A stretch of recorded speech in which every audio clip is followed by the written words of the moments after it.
Welcome to the Coach Podcast. I'm your host, Coach Keren Albina. Settle in. We're about to make you feel really good. Welcome back to the Coach Podcast, the podcast where we bring you back the best coaching, the most impactful teachers, and the most transformative methods for living a more aligned, abundant, and meaningful life. I'm your host, Coach Keren Albina. We are still in the middle of our Coaching Masters series, in which we are highlighting the people whose teachings shape the way we live, lead, and love that resonate with me the most. Today's guest is someone I'm absolutely thrilled to introduce to you, even though she needs no introduction in the world of coaching. Beatriz Victoria Albina, who is a nurse practitioner, somatic coach, and speaker, known for her pioneering work on codependency, people-pleasing, and her powerful concept, emotional outsourcing. She is also the host of the acclaimed Feminist Wellness Podcast, a podcast I have been honored to have been featured on myself. And she is here today because she is the author of the forthcoming book, End Emotional Outsourcing. We're going to dive all into that. But I want you to know that Bea and I are personal and close friends. We first met back in 2018, which is amazing to us because it's been 7 years now. And when we first had the pleasure of being featured speakers at Gwyneth Paltrow's In Goop Health event. And we've been good pals ever since and recurring guests ever since. What has always struck me about Bea is how she brings forth both a fierce intellect and deep compassion, real deep grounded values, morality, and even political activism into her work. As she often says, when we stop outsourcing our worth, we finally come home to ourselves. And this has truly allowed her clearly to live free and inspires me every time I speak with her. You're about to hear much more about her work, dear listener, and we are all in for a great treat. Bea, my friend, what a joy to have you on the show. What an absolute delight and an honor to be here with you. This is going to be really good. It's going to be really good. So I got an advanced reader copy for your book that comes out on September 30th. And in End Emotional Outsourcing, you write, for as long as I can remember, I believed my value was tied to what I could do for others. And it stopped me cold. I know it's such a simple sentence, but what a matzo ball that is. Let's begin right there. Let's begin with my value is tied to what I can do for others. I must be useful as an anchoring belief. How does this anchor you and your life, and how does it guide and inform your evolution as teacher from nurse practitioner to coach? If you can tell the story with that framework, that would be amazing. With great joy. So from the time I was very little, like so many women, right, I believed love and safety came from what I could give, how useful, accommodating, pleasing I could be, not from who I was. And so the more we believe that, the more our true, authentic sense of self gets shelved, right? Gets put further and further back in our own consciousness. We are no longer the guiding North Star in our own lives. And so left without a grounded sense of self, what option do we have but to keep being useful and to keep trying to source safety, belonging, and worth from that usefulness till it becomes our whole raison d'etre, right? It becomes the reason we feel like we're here on the planet is to care for others. And so that belief shaped everything, including why I went into medicine. Becoming a family nurse practitioner felt like the perfect sort of extension of that survival code. I could care for others. I could prove my worth. People were so pleased with me, right? And in doing so, maybe I could secure belonging if I acted out being lovable enough, right? Yeah. Ultimate martyrdom. And then what happens? Listen, I saw this in my patients. And so this is what led me from there into coaching, right? Is that my patients would come in with digestive issues, fatigue, chronic pain, anxiety, things that didn't get better with the correct prescription or the correct protocol. And I started realizing that the missing piece, it wasn't just diet, it wasn't just labs, it wasn't just pharma, it wasn't just supplements. It was all of that. Plus, we needed to address the elephant in the room, right? The stress, distress, and trauma that was living in our nervous systems from decades and decades and decades of thinking we don't actually belong. Me, this girl right here, this woman right here, she's not relevant her production is. And so their bodies were carrying survival codes too. And it was really once I started weaving in somatic body-based work, nervous system work into my medical practice, that I was able to help folks start to become their own guiding light. Yeah. And so then they were no longer just managing symptoms, but they were reclaiming their lives. And the more I did that, the shift from medicine to coaching, it wrote itself, right? It Because totally did. But I mean, in this series, we have been, and I know you've been listening and you love it too. I Thank you do, very much. of course. In this series, a lot of the teachers have come by the work more honestly, even, and it's not just in their personal experience, but you also experienced this yourself, and that's one of the things I just love, not only about knowing you, but also about reading the book. You feel the stress and distress and nervous system. You start getting sick, basically, and that's when you get to practice on the one and only you. It's true. It's true. Since I was a little girl, I always had digestive Yeah. issues. Always, always. And I think, now as someone who studied the nervous system for so long, it makes so much science, right? If your body believes that it's constantly running from lions, that you're about to be someone's lunch, that you don't actually matter, that you have to tap dance for your lovability at all times, it has downstream physiological effects. Yeah. On things like thyroid, on energy, on histamine and sulfur metabolism, on digestion. The knock-on effects of living in emotional outsourcing are significant, and they're evidence-based, right? Like I can point to PubMed studies about stress, right? To really help us understand how when you don't matter, of course you have a tummy ache, right? And so I was that gal with the chronic digestive symptoms. I must have gone to 25 different GI doctors, and no one was able to help me. Yeah, well, of course they couldn't, because the root of the problem is emotional. And that's what I'd really love to talk about next as you speak. I think every single time about my clients, the ones I love the most, you know how you always love your specialist children, with IBS, with Crohn's, with the very unusual digestive issues, and they tend to have this underlying, all of us have this underlying feeling that we are powerless, but this true I need to dance for my supper kind of value. I have to work to be loved. When I was 31 years old, a friend of mine referred me to a quote unquote nutritionist, and I of course say this lightly, as he was working in a very lucrative training facility, workout facility. And I think he was kind of low key, at least, taking advantage of younger women because of the way he spoke to me. Now, luckily, I've always had a little bit more of a spine in that direction and a lot of sass mouth, which makes me not a good target for those people. I was Me Too before there was Me Too. Right. But I remember him saying to me as he pinched my waist and commented about my weight that, do you know what your mission is in life? And I said, what's my mission in life? And he said, it's to be useful and to improve yourself. And I remember looking at him going, how about you do that, homie? Yeah. I'm gonna be super good the way I am. Yeah. It's an amazing thing though, because what you already framed is that framework does work on a lot of people.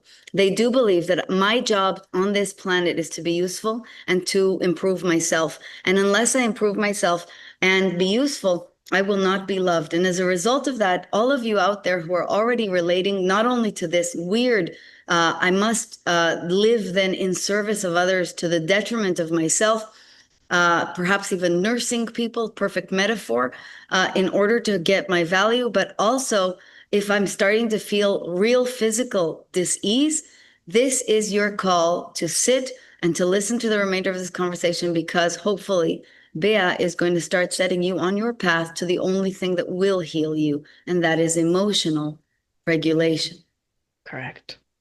So that was a lot, but I think it was really Listen, good. but it was important, right? Because when so often this training towards emotional outsourcing happens when we grow up in families that are rife with emotional outsourcing, led by parents who come from emotional outsourcing, from parents who come from emotional outsourcing. And it is such a legacy that's carried across family lines that we don't even realize that it's the soup we're swimming in.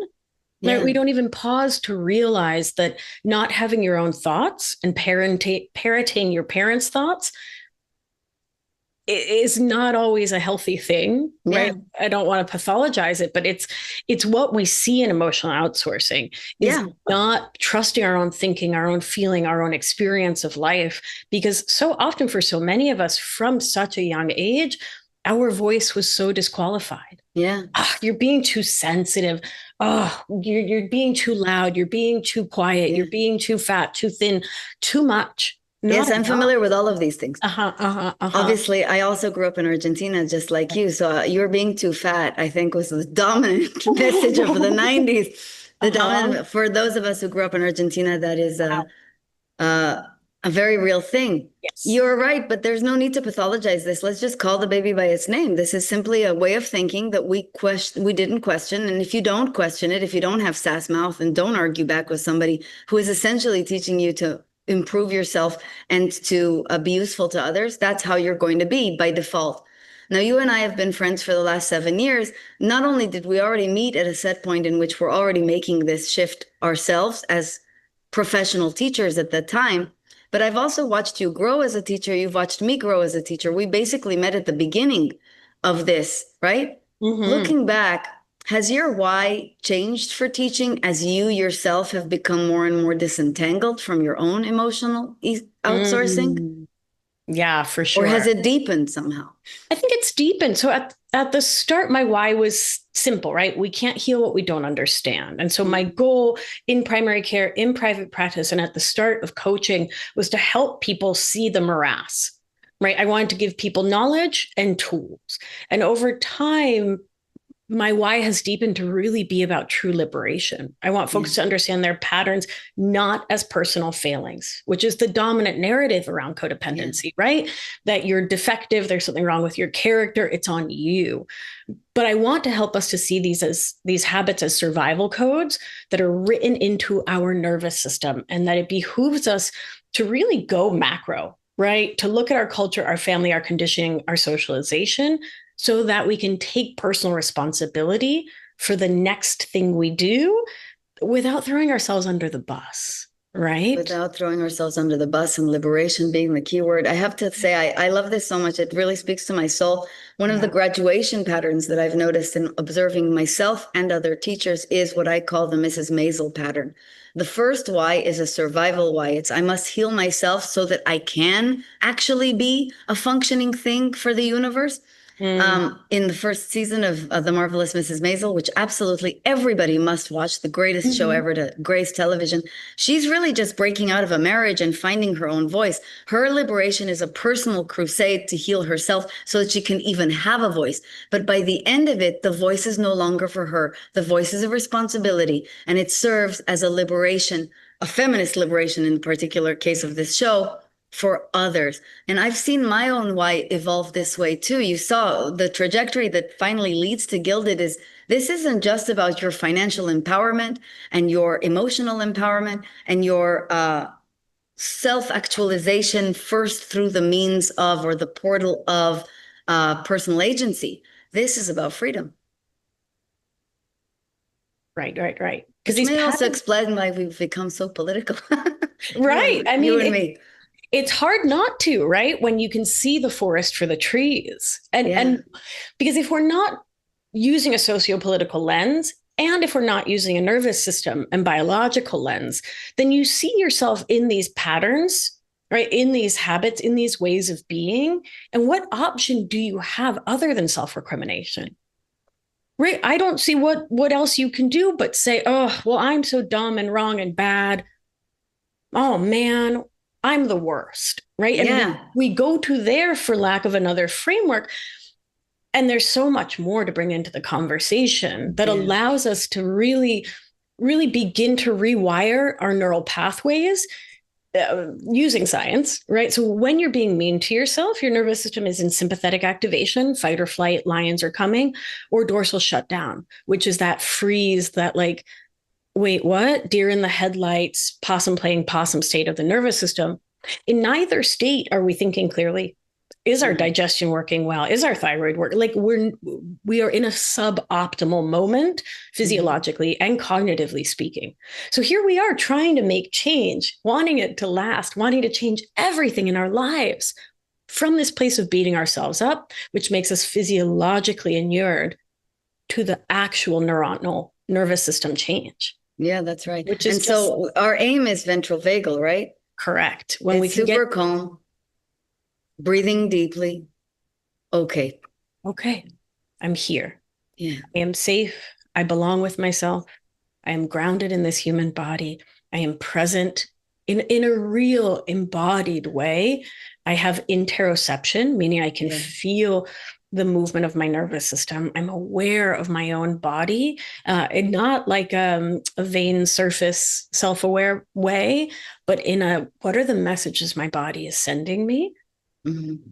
And what do I want to do in my life, build in my life, say in my life from the guidance of my internal navigation system, not everything out here. One of the analogies or metaphors that I remember from your book is this idea that you're on a carousel and then you're realizing that you're on a carousel. And so the question is, you say, what if I told you there's a way off the carousel? Can we talk a little bit about that way? Now, we just promised it to the people, so they're waiting for the way off the carousel. What's the way? Yeah. What is the way? The way is to come back to our bodies, is to slowly begin to show our bodies that all those years of training to live outside of self from the neck up, they don't need to be the way forward. Right. And so we do that. And this is going to sound banal, right? You and I are very smart, highly educated women speaking to very smart, highly educated people. This is going to sound banal and possibly like dismissible. And if you'll stay with me, nervous system science must go at the, and nervous system based healing must go at the speed of the nervous system, which is slow, slow, slow. Oh, and everyone wants to, get up and jump and shake and like you magic bullet sort of healing for the nervous system, but it's not how sustainable change works. Catharsis is cute, slow changes lives because slow allows integration. And so one of the simplest things we can do is to orient our nervous system regularly. And it's really as simple as looking around the room you're in. And this works because when we're activated, when we think we're going to be lunch, or we're pretty sure the lion's breathing down our neck, so we're in that dorsal shutdown, our nervous system forgets who we are, when we are, mostly when we are. And we're back when we were 6 or 8 or 12 or 20 and the scary thing happened. And so I want to invite us to get into this regular habit of simply looking around the room you're in and taking in your surroundings and finding a key phrase that's supportive for you. I'm a big fan of I am safe enough. Yeah. Now, I offer the enough because I am safe. Most of our nervous systems are going to give us the good old New York City salute on that one. You know what I mean? Birds are flying because I am safe. How many of us actually feel safe in our physiology, that's right. in our environment? Right. It's a false promise that, again, will shoot us into sympathetic activation. So I am safe enough. I'm safe enough to be present. And so I'd recommend doing that. Set a little alarm on your phone, top of the hour, pause, breathe, look around the room you're in, and then start to build interoceptive presence within your body. Super simple. Feel your feet on the ground and take a breath and drop it all the way into your feet. Send your consciousness into your feet. Breathe in to expand that awareness. And then you can come back to the room and get on the next Zoom call, right? To fit into our busy daily lives, these activities need to be what I call kitten step sized, because baby steps are way too big and cats rule the world. We know we're just their puppets. Isn't that true? It's fact. It's science. But making these little teeny tiny shifts allows them to actually function within our life so that we can begin to change our consciousness, which can then lead us to perhaps change the way we're living, but don't jump to there. The other thing that sounds, again, so banal is being aware of our biological impulses. So how many of us are just barreling through our days as entrepreneurs, as coaches, as whatever kind of busy professional, and we don't stop to pee. We feel the Yeah. impulse and we're like, Yeah. let me get this reel done. Let me get this spreadsheet done. Let me get set up this many chats. And we just go. And Yeah. then you're like, oh, it's been 3 hours. Look at that. How many of us eat on a regular schedule? How many of us go for a walk, get sunshine on our face? Right? We prioritize the doing instead of the things that are the most basic activities of It's true. doing, right? And just think about what you're doing when you're doing that. When you're doing that, you are literally saying to the universe, everybody else matters. Everybody else's needs come before mine. I like to tell people, Bea, all the time to check themselves when they check their phones first thing in the morning before peeing Ooh, and brushing their teeth. To me, forget about having sex with your partner, which, by the way, is way more fun than your phone. it's true. I hope, I mean, with fingers crossed. I hope. Right. But the fact that you aren't getting up to pee or to brush your teeth before this is literally you're communicating to the universe. Universe matters way more than me. I agree with you on a couple of points here. The first is the understanding that slow is smooth and smooth is fast. This is the most important of all the Marines' mantras. It is my daily mantra. I started to understand that when I work fast, I am actually working poorly. I'm going to make mistakes. And I am not only working against my clients, I'm working against myself. So one of the things I pride myself on is deliberately enunciating my words and speaking slowly. And in fact, when my clients want to go at a faster pace, I always go, for you, it's going to take extra months. Yep. Twice as Why? Because this is the correction. This is the correction. When the sword of Damocles above your head is urgency, you are always working for approval and for love. And the healing has to be at the level of approval and of love. The second thing I really love is the way in is presence. And let's make presence not esoteric for people, but let's literally, you've been so generous, guide people through observing your surroundings, putting your feet on the ground, and doing tactical things like peeing and going out for a walk. These are such simple things, but they're super important. You're reminding me of one of my favorite TED Talks, maybe my favorite TED Talk. Sir Ken Robinson, may he rest in eternal peace, had the most viewed TED Talk of all time, and it's called Do Schools Kill Creativity? I'm going to link it below. I'm going to text it to you. You're going to die. It's the funniest 20 minutes of your life. You will love it so much. His argument is all of us are conditioned by schools, primarily society and well meaning adults, to operate from the neck up, to yeah. put all the emphasis on the head up. And people like you and me, who are highfalutin, educated lunatics, we over prioritize that and then completely forget about the body and then dismiss what the body is telling us. The body is carrying enormous amounts of support for you if you'll only give it a chance to breathe.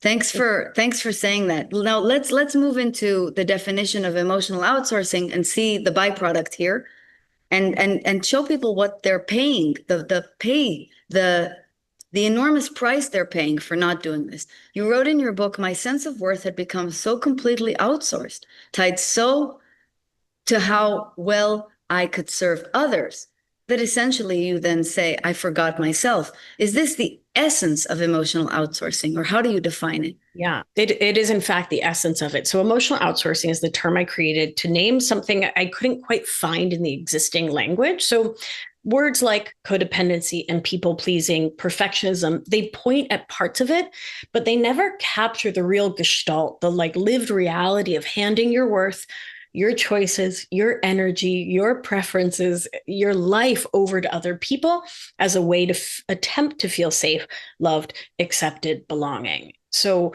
really, emotional outsourcing is that when we chronically and habitually source our full sense of self from outside of ourselves as a survival skill.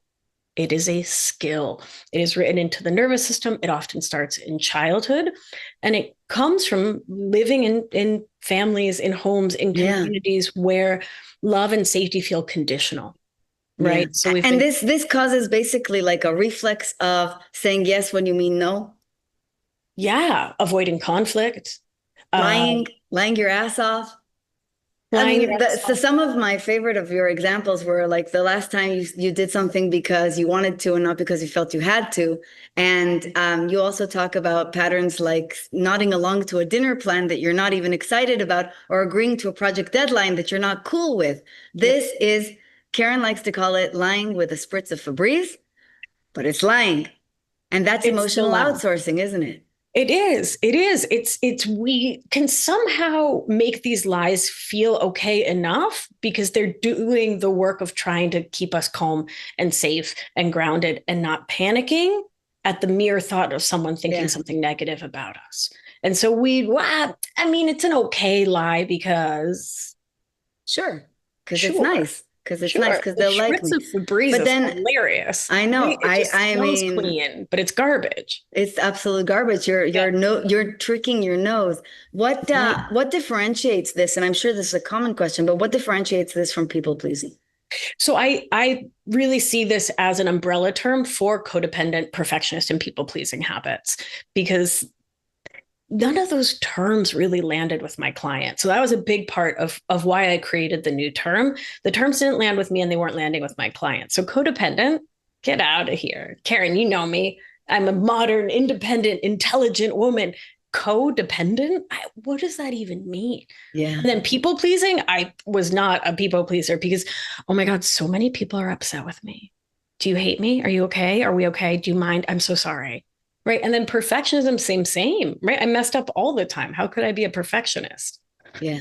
In Right. other words, it's not landing with the people with whom it needs to Oh, land. By the way, I've seen this as well, yeah. particularly with the healed set, Oh, right? yeah. And so they Oh, start to become yes. allergic to the terminology and Yeah. then they become myopic because they've wrapped their Right. identity around something that has graduated outside of this and they are no longer able to see this. So you're introducing new nomenclature that will be helpful for you if you are still relating to this so that you can still work out the kinks that remain in your way. I want to take a tiny little detour to also thank you for using two very pretentious terms here that I love, banal and gestalt.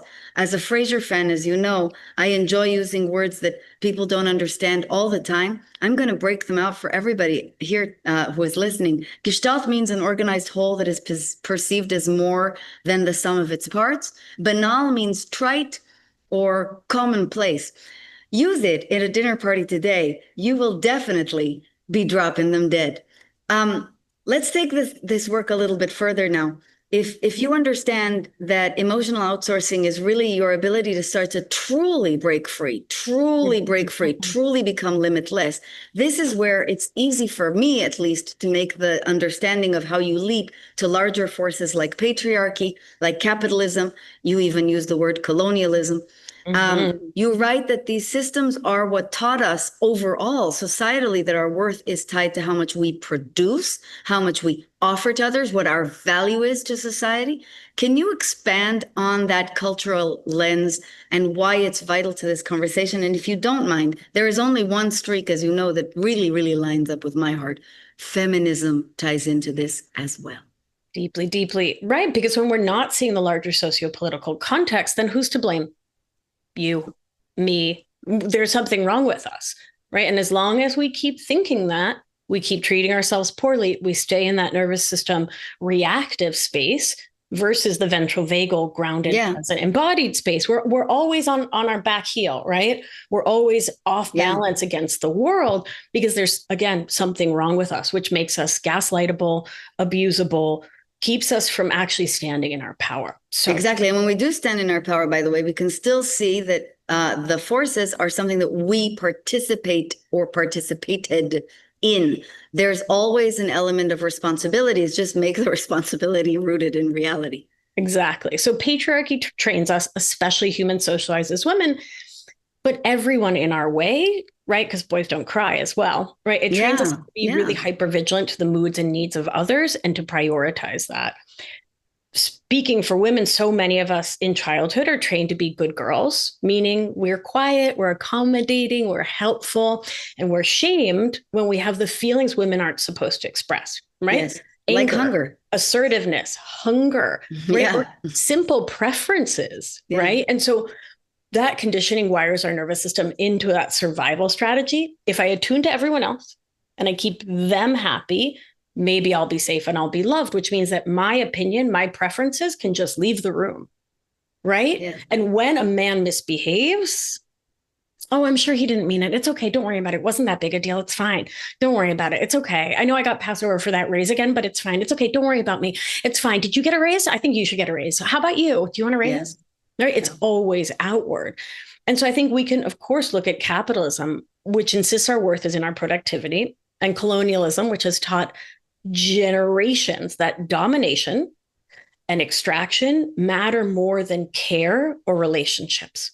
Yeah. Cooperation. Yes. Yes. Between us and between nations. Yeah. Exactly. Exactly. And so when we can really look at that cultural context, the shame starts to melt away. Because we can realize that the neural grooves, the heuristics, the neural grooves of greatest ease in our brains were written by unjust systems that want us fighting with each other, fighting with ourselves, not seeing our full power, not breathing into our connection with the sacred, but rather being on this banal level, right? On this sort of baloney level around our lives instead of zooming out and seeing the broader picture and the ways that we can connect and can relate to each other from our wholeness, from our integrity.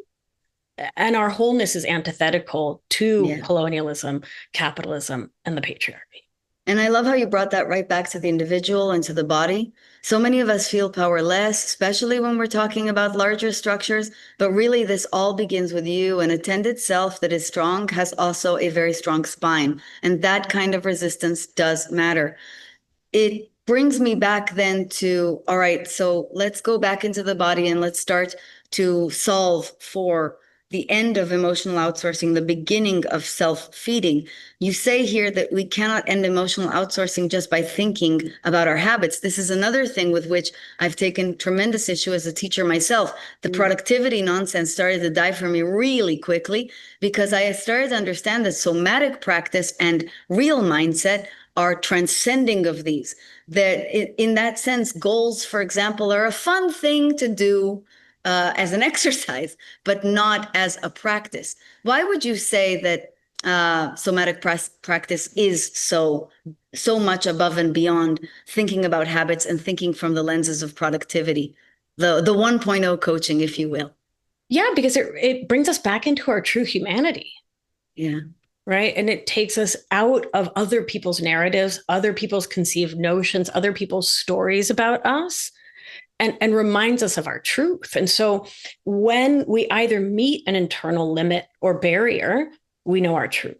When we meet an external limit or barrier, we know our truth. When someone says something unkind or a mischaracterization or unjust, we know our truth. Right. When we're asked, what do we stand for? And that can be, what do you want for dinner? It's the soma that helps us to remember our truth and to feel strong in it, right? So often I teach people the basic things we teach as coaches: boundaries. If that boundary is not based in the felt sensation of a limit in your body, right? That basta, that no doy más, I give no more. Basta, yeah, Enough, done. If we don't feel that felt sensation and truly connect with it, and we're just parroting the words our coach taught us, we're going to fold like an origami swan in 2 seconds when someone doesn't like it, when someone pushes back, when someone gives what John Bradshaw calls the change back demand, right? When someone says, no, be the pushover I want you to be. If it's just your brain, just your mindset changing the habit, and there's no ground beneath you, what is your brain going to say? But the heuristic, straightaway shortcut, it's always said. Yes. Your brain wants your survival. It wants you to use as little glucose as possible so it can survive as long as possible. And so it's going to go, okay, forget it. I don't have a boundary. Don't worry about it. It's okay. That's fine. We can do it your way.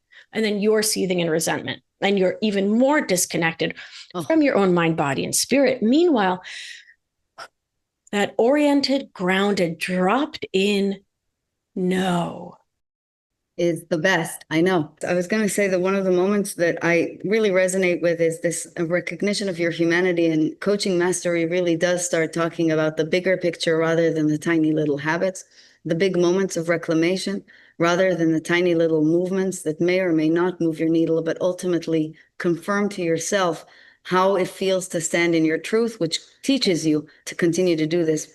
I grew up in Argentina, as you know, just like you. And Argentina is the country in which asado, the barbecue, is always celebrated nationally on the weekend. People are eating meat all the time. The city of Buenos Aires is celebrated to this day for the quality of its steaks. I've been a vegetarian since I was 6 years old. This is something that I never thought about consciously, but literally knew in my body. No, gracias, I am not eating that. And I remember being a kid and just learning to have real boundaries and say, I'm not, I heard all kinds of things. What do you mean you don't eat meat? Are you crazy? This is delicious. You should try it. Just have a little, just have a little bit. Oh my God, she's not eating meat. Is she getting iron? And I remember as a little kid just learning to say, no, thank you. Basta, enough. This is such an important thing because this is a much bigger statement of your truth than any habit could ever be. I hope everybody out there relates to this. And this is one of the things this is one of the understandings where I relate to you so deeply because I truly believe that this is mastery coaching. Whenever I see gateway drug coaching, the ones who are really harping on productivity, the ones who become, I believe, marketing gurus rather than coaches, this is the differentiating factor. And you've coached thousands of people. This is what has made you a coaching master. In your opinion, what makes a truly great teacher? Yeah. So a great coach recognizes that they're a great teacher, right? And they're anchored in their why that we spoke of earlier. They're speaking from deep attunement, and they recognize that we can only take our clients as deep as we are willing to go. So I need to be doing my shadow work. I need to work on my parents, on my emotional outsourcing, so that I can hold space without needing to fix anything on the other side of the room. And so I don't need my clients to like me. That said, I know they love me, but I don't need them to like me. And so my job is truly to help them remember their own wisdom instead of outsourcing it, instead of there being transference with me, right? Yes. And being able, not only able and willing to say the big thing, to name the elephant in the room, but to say it with the love that comes from knowing your true goal as a coach is to support them stepping into their self. Yeah, that's right. Last step. And so that requires authenticity. Right? I think about that a lot. Yeah. Authenticity, walking the walk. Yeah. The only way they'll ever meet you is to the profundity with which you're willing to meet yourself. Correct. And this kind of authenticity, unfortunately, anyone out there has a bullshit meter that's sufficient to see the difference between real and not real. And especially because of what you just said, there are coaches that demand agreement. They demand reverence, right? And they create this through some sort of a distance perspective. I think that those of us who are on the other side, first of all, we do know that we're good teachers. This has nothing to do with arrogance. This literally has to do with love, holding space, and the depth of your knowledge. And when we know we're good teachers, we understand that the job is to be as honest, as real, and as transparent as possible, and that's pretty much the only thing that will ever translate. That means that you have to dissolve any notion of separateness between you and the other. And that's such an important piece that I've learned, Bea, because I think naturally you kind of want people to adore you, etc. But I started to become very allergic to the people who are like 3 seconds away from seeing my face in a tortilla. Right. Do you know what I mean? Like, I sure do. Don't put me on a pedestal. The second you put me on a pedestal, you are disconnecting from the whole work itself. The work is you. The work is you. The work has nothing to do with me. The work is you. And when you start to really embody that and that ability to hold that, that's a coaching master. I couldn't agree with you more. And I'll add to that, first of all, you and I would both run great cults. And so I'm really glad that we're both dedicated to not doing that. Let's say that out loud. I don't know about that. I don't know about that. I think cult people are really scary and naturally manipulative. And I remember, just so you know, this is a hilarious, I know, but this is like first of all, my cult would be only about cats and so would yours. Cats, so I don't know if it would be a benevolent cat. I also want to say, I remember I was interviewed for, I think it was Mossad. They never tell you that they're interviewing for Mossad. When I was a little kid, right out of the army, I speak a lot of languages. I was an officer in the army, etc. And I remember one of their questions was, "Are you manipulative?" And at 19, I was like, "No, not even a little bit interested." Like, exactly. Yeah, yeah. Which takes me to the point about the nervous system. Yeah. 2 points. I love talking about coaching mastery with you because you're such a profoundly masterful coach. One, if I am not regulated, then I cannot model that and I cannot invite my clients into it. And Yeah. so, talk about not being on a pedestal. Quarterly or so, I'll be in a call and I'll get in the pool with somebody. I'll get dysregulated. And it is my job to say, Megan, hold on, please. My nervous system just got dysregulated because what you shared about your mom sounds just like mine. And so I'm going to take a moment and I'm going to orient, I'm going to breathe, I'm going to find my feet. Will you just hold on for 2 seconds? Let me come back into my coach space from like wounded little girl space or wherever I Yeah. went. But if we're not doing that deeper work, how can we do that for our clients? And so when we think oh, I'm the great coach, I have to be perfect all the time, I have to people please all the time, and we're in that codependency with our clients, because the emotional outsourcing with our clients runs real deep. If you're not being cautious, then we can't name our own humanity. And it's our own humanity that makes us an outstanding coach. That's what makes you a Right? great teacher. There's Yeah. an amazing teacher here, Danielle Amos, who came on, and she said that through her divorce, the coming to terms with the fact that her marriage was not only broken, but had to be dissolved was something that she had to come to terms with and be able to speak honestly with her clients. But she realized that until she was doing that, she was not a great teacher. This is one of those instances where you really learn this. I learned this by modeling my whole life after, as you know, my favorite TV show, which isn't Maisel, it's Frasier. Right. There's these are two characters who are psychiatrists, Frasier and Niles. And what I love about them is not only are they deeply flawed, they're also deeply decent. So they have both of those sides. And that's what makes the characters seem so human. You are not only exceptional, but you're also deeply flawed, deeply human. And there are moments where they literally catch themselves moving into that arrogant territory. And then they say, well, I've lost all credibility here. And they exit the room, which is exactly what you're saying. You're like, I'm about to lose all credibility here. I'm going to take a deep breath. I'm going to take a beat and I'm going to come right back in. Well, that's what creates safety, right? And safety is what allows for real, lasting, sustainable change. My goal is for my clients to not need me.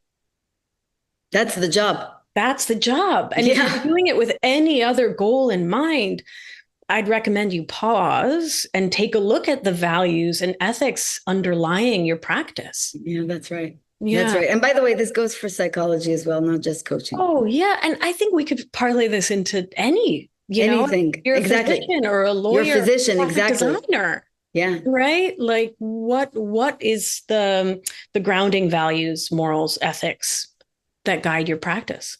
I just love that. Yeah, it's vital. And I read your book, Feeling That Safety, and I want everybody to pick this up because that's exactly what's communicated here. In fact, the book opens with, when was the last time you felt like you really mattered in your own life? That is a guiding light of a sentence. And I hope every listener hears that in today's conversation. It is such a powerful sentence. When was the last time you felt like you really mattered in your own life? For anybody out there who feels exhausted and resentful, perfectionistic, has tummy issues right now, I want to ask you, Bea, what is one thing that people out there can do to reclaim the sense that they matter? Yeah, I recently polled my clients, and one of the biggest things they said was, I self-abandon without even realizing it. Meaning, I say yes when everything inside me is saying, no, no, no, no, no, no, no, don't take on one more thing. And so, in that example, we can pause and we can bring in a simple phrase to give ourselves a little spaciousness. I need to think about that. We're not saying no, right? Because that's too big a leap for most of our nervous systems.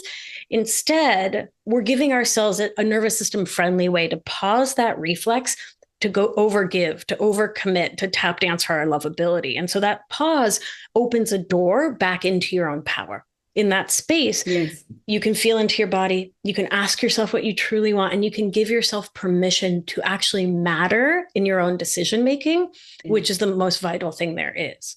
If you're like, well, I actually don't do that, I don't overgive, the invitation is to really do a self-analysis and see where you're stepping into emotional outsourcing in your own life and find the tiniest, kitten steppiest way to create a little space for self.